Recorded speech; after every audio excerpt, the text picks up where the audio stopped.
Hey everyone, welcome back to my channel. My name is Lauren and I am so glad that you are joining me here today because we're going to talk about something really important.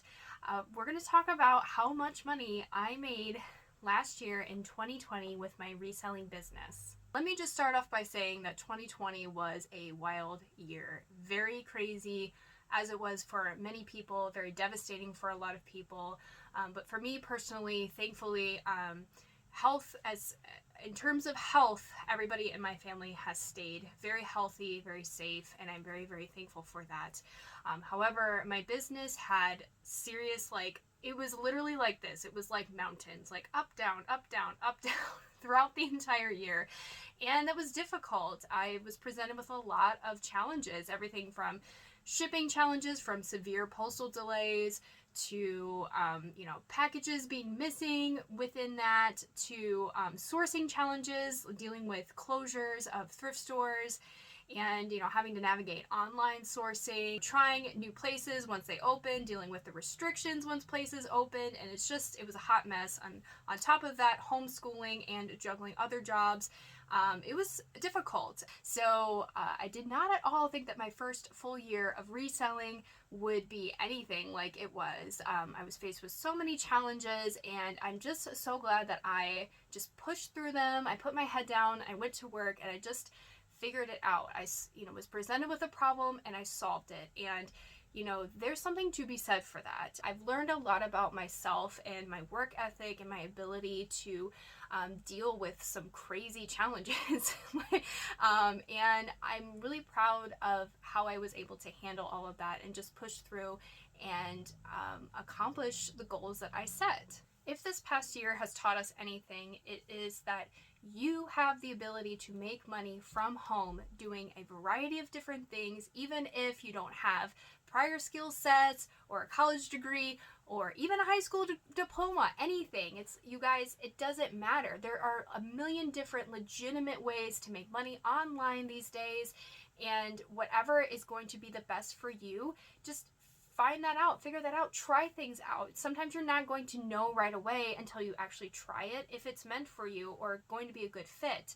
But you guys, I'm so serious when I say that reselling is something that you really should consider adding to your streams of income in 2021, because there is so much money to be made.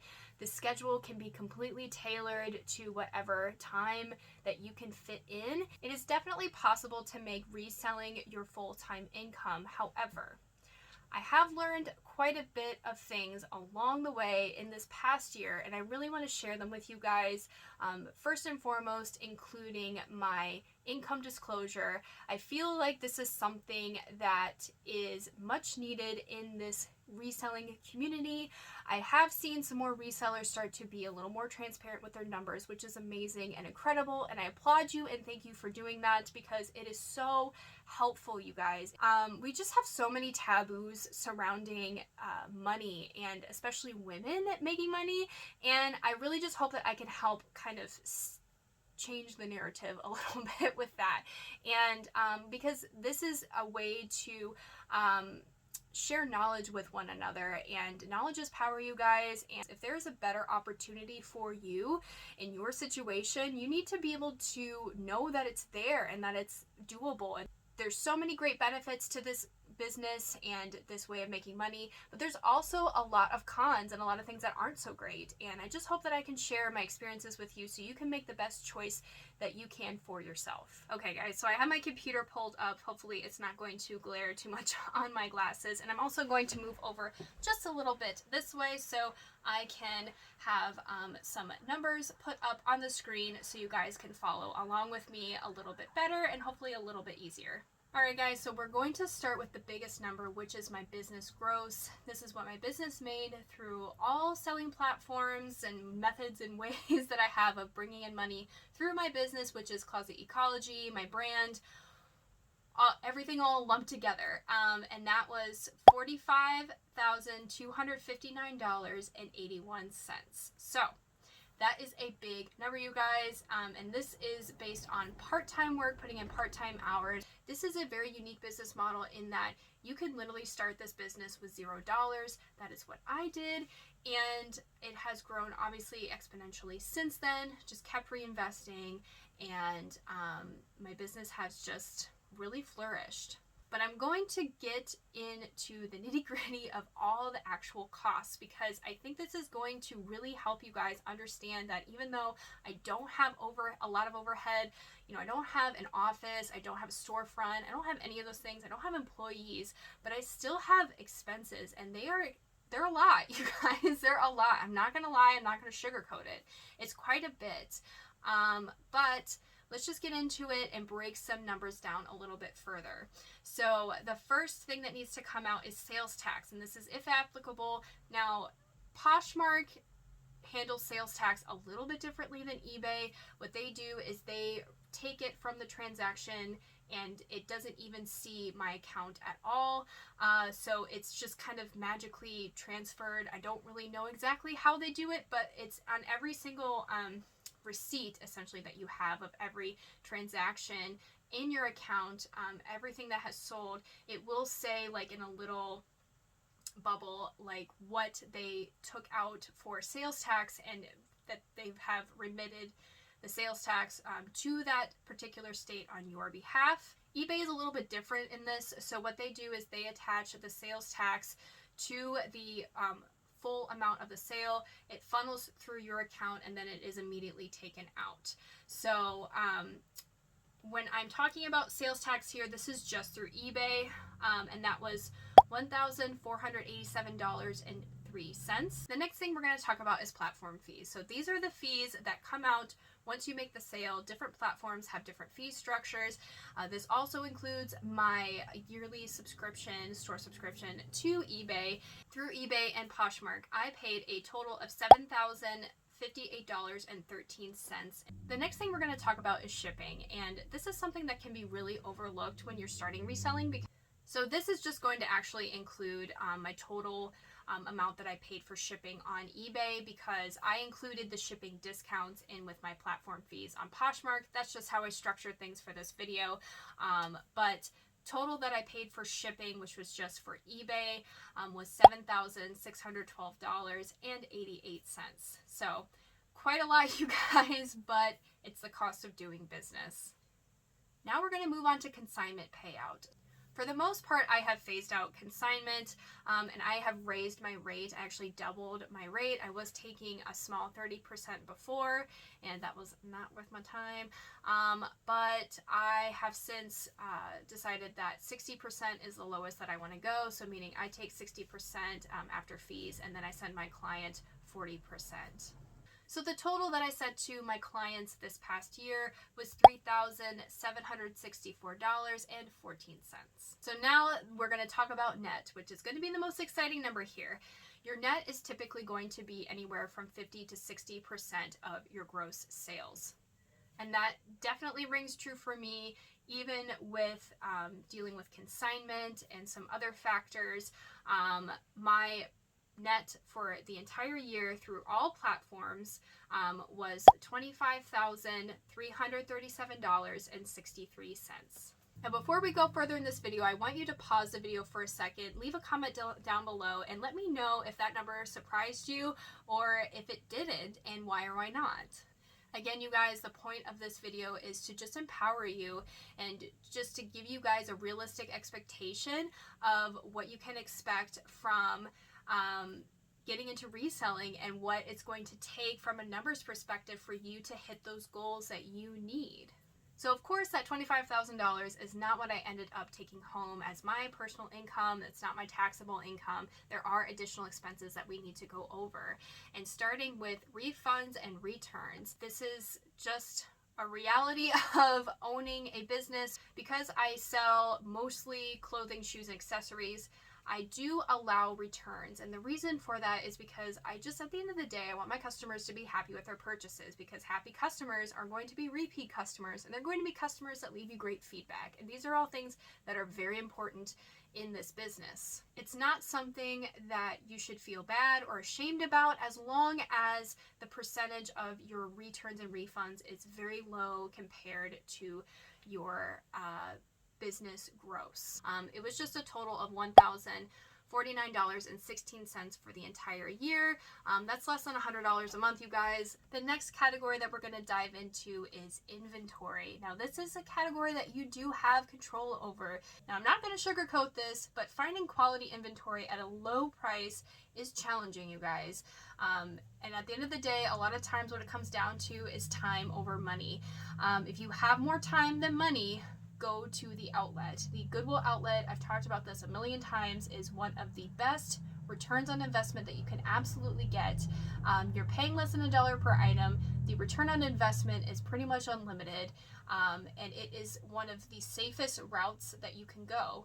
However, it does require a lot of your time, effort, and energy to be able to get those items at that low of a price. So there's a trade-off. Now, of course, you know I also like to shop directly off the rack at regular brick and mortar thrift stores, but there is a higher cost associated with that. So I try to have a mix of both worlds in my business to kind of keep those costs as low as I humanly possibly can, without sacrificing, that brand quality that I really need to be able to keep my business running. I spent a total of $7,021.11 on inventory last year. Now, the final category I'm going to talk about is additional business expenses. And what are these? These are expenses like poly mailers, tape, labels, packing peanuts, boxes. I bought myself, you can't see it right now, but I bought myself a new desk chair. I bought myself a brand new computer. I invested in some software for editing YouTube videos. It's all of those things, and they all add up. Those little expenses are something that you really need to factor in when getting into this business. So that came to a grand total of $4,271.25. So when we wrap everything all together, the returns and refunds, inventory expenses, and additional business expenses, I spent a total of $12,341.52. Now, that might sound like a lot, because it definitely is, don't get me wrong, but I really tried to be mindful with my expenses over the year and really spend my money on things that are going to benefit my business for the long run and are going to just keep everything afloat. Because, of course, of all that inventory, that $7,000 I spent, I didn't sell all of those pieces. A lot of those are still carrying over into this next year. It's an asset. I'm building an asset, and I have to look at it in that way for it to make sense. Of course, you don't want to be spending more than what you're making, and I didn't spend more than what I made, but definitely in this first year, this first full year, I'm still in that startup phase, you guys. Still very much making money, but still very much investing a lot of my money back into my business to make sure that it keeps sustaining a good pattern of growth. So you guys, now we need to subtract my net after my platform fees and all that good stuff with my additional expenses. And when you do that, I am left with $12,996.11. When we average that out, that is around $1,083 per month average, which is pretty good if you ask me for part-time work. And I mean, who couldn't use an extra $1,000 a month? Now, if you remember in my earlier videos, it was a goal of mine to be taking home $2,000 per month. And of course, I didn't quite hit that. And there's several reasons why.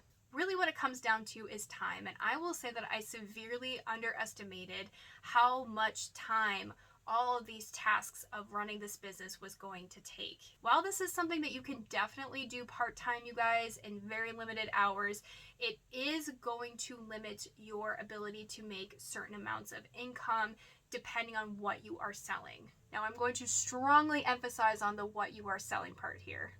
If you are somebody who is selling a lot of multi-quantity items with replenishables, you can make way more money in less time. But since I am selling a lot of one-off items, this is pretty typical, I think, of people who are in the type of business model that I'm in. Going forward, I think that I have kind of changed my mindset about what I want out of my business and how I want to continue growing my brand. Because at the end of the day, it is a solid stream of income, a solid stream of $1,000 a month. And when I think about it like that, like how I think of my other streams of income, it makes more sense for me to be thinking about how to build additional streams. So what does that mean, you ask? Well, I am dabbling into some other business ventures that I don't know if I want to talk about right now because I've just started them.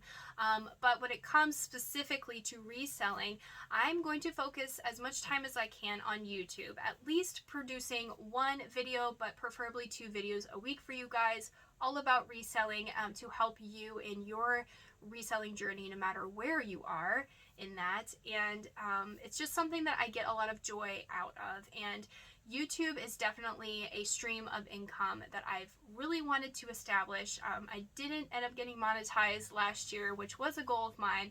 But to be honest with you, I didn't really put in the work that I needed to be able to achieve that. So that is definitely something I want to change in 2021, because YouTube is a way for me to create a passive source of income within my reselling business. And that is something that is so vital when you are self-employed, is figuring out a way to make passive income. Because at the end of the day, guys, there's only so many hours in the day. There's only so many things that you yourself can do. So that's kind of what I mean by how I'm kind of changing my mindset of what it means to be a full-time reseller, and thinking that my only stream of income has to be just the reselling portion of that. Because it really, at the end of the day, with my business model, the one that I have chosen that works the best for me, that's really not possible. Really, the only way for that to be possible for me is to work more and hire more people and outsource. And that is something at this point in time that is not going to work for me. So because it's just me,